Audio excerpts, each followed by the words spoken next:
daripada ke US sebenarnya. Ya, tapi ya kita mau coba untuk mainin secantik mungkin. Kita lihat nantinya seperti apa. Tapi gue berharap dengan perubahannya dinamika global hari ini, kita bisa mempunyai opportunity nih untuk masuk ke sana. Nah, sekarang gue mungkin ngomongin kira-kira rute apa, gameplay apa yang kita bisa mainin supaya kita bisa jadi negara yang keluar dari kemiskinan dan jadi negara maju. Yang pertama kita bisa mainin gameplaynya adalah World Bank lah, gue bisa bilang. Apa itu gameplay World Bank?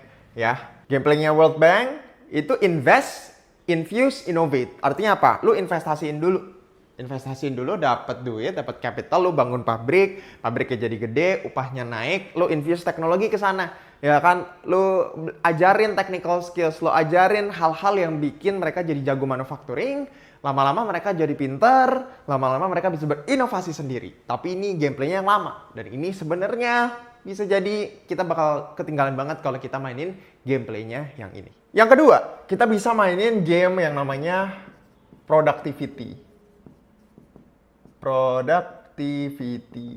Gamenya adalah lu fokus ke hal-hal yang tadi.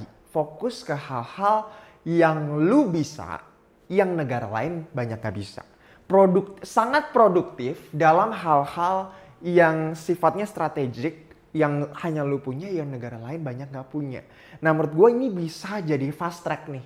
Ya, tapi hati-hati juga kalau nggak dibekali dengan education yang baik, ya, baik secara technical education maupun secara cara berpikir, nanti biasanya bisa terjadi namanya ketimpangan sosial. Ya, kalau kita bangun strategic industries ini, tapi cipratannya, trickle down efeknya nih, ibaratnya kita bantuin orang kaya supaya yang lain jadi kena cipratannya. Tapi kalau kita nggak hati-hati, yang ada makin jauh nih antara orang kaya dan orang yang belum kaya. Gitu ya. Makin gapnya makin jauh. Jadi ini harus hati-hati juga. Gimana membangun industrinya secara adil dan merakyat juga. Gitu. Dan gue yakin pemerintah harus aktif.